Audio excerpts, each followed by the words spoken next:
question was raised about how would you go forward in addressing the needs of Western Howard County in terms of preserving the environment, which includes the agricultural component, as well as the residential environment. What do you see as the main important issues that you would address if you were on the council? And let's start with David. We're back to preservation. Good. Preservation and predictability. I mean, that's where I started. To preserve large parcels of land, they need to have a use. So we have to continue to find ways to create a sustainable environment for farmers to thrive. Existing farmers, their kids, anything we can do, it's kind of like the mulch thing. In a perfect world, we might all say, hey, we don't want to do that. But we need to create an environment where farms can thrive. Continue making strategic ag preservation purchases. Hold the line on the planned service area, creeping west. One of the things that protects us, in addition to all of you all, is that we don't have public water and sewer. The further west that creeps, the harder it is to hold the line on development. And there's ways that if development does occur, that we can limit the scope of it. I think it was, Ted, remind me, I think it was the testimony of this group back in the general plan time that talked about, let's say a commercial property in the east and a commercial property in the west might actually have different bulk requirements. They might be handled differently. When we were doing the Woodmont thing, somebody said, oh, you know, you can have 100 seats per acre. That didn't seem like a lot, you know? But then I multiplied it by 66 acres and said, oh, geez, that's 6,600 seats. Well, if you have 66 acres with proper infrastructure, maybe you can handle 6,000 people. You can't out here.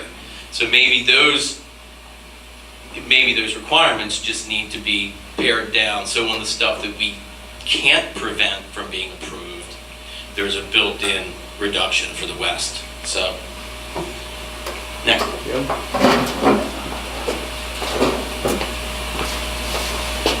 I want to follow up on one of David's comments about holding the line on the planned service area. For a number of years, the county has had supposedly a line in the sand as to where the boundaries for the planned service area. Planned services, you know, is sewer and water. Okay.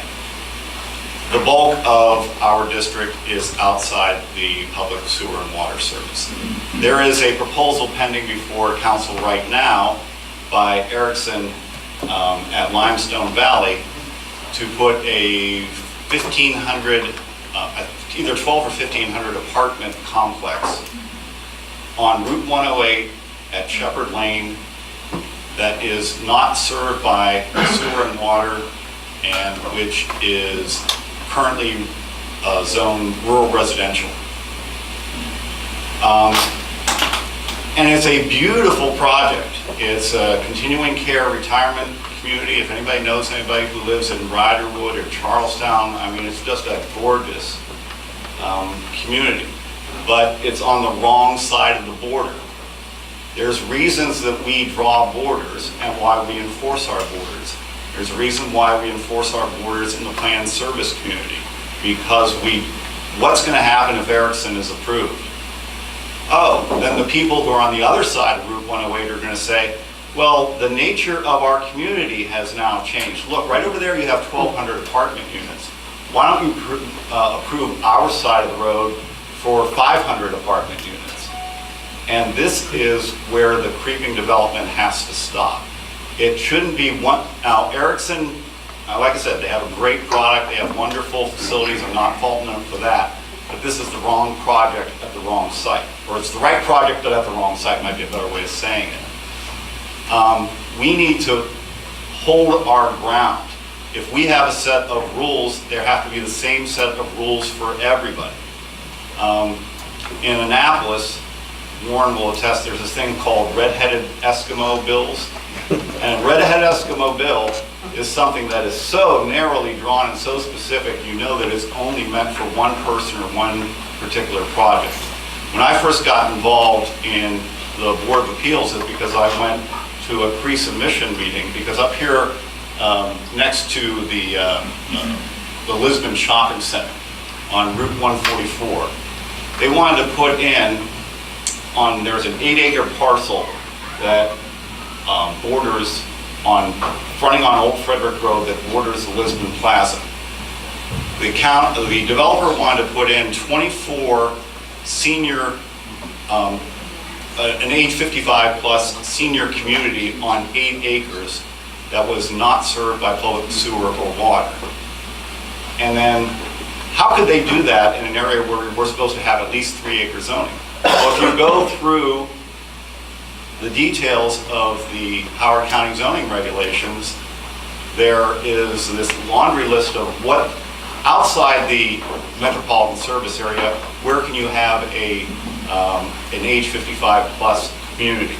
Well, one of the things that was eligible was you can do it if you have a community that is within 1,000 feet of a 10,000 square foot grocery store.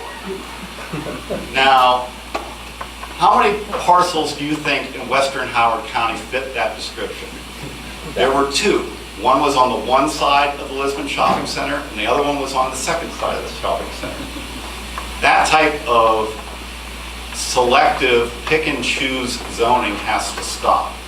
And that's one of the things that I'm going to work on in council to make sure that everybody plays by the same rules.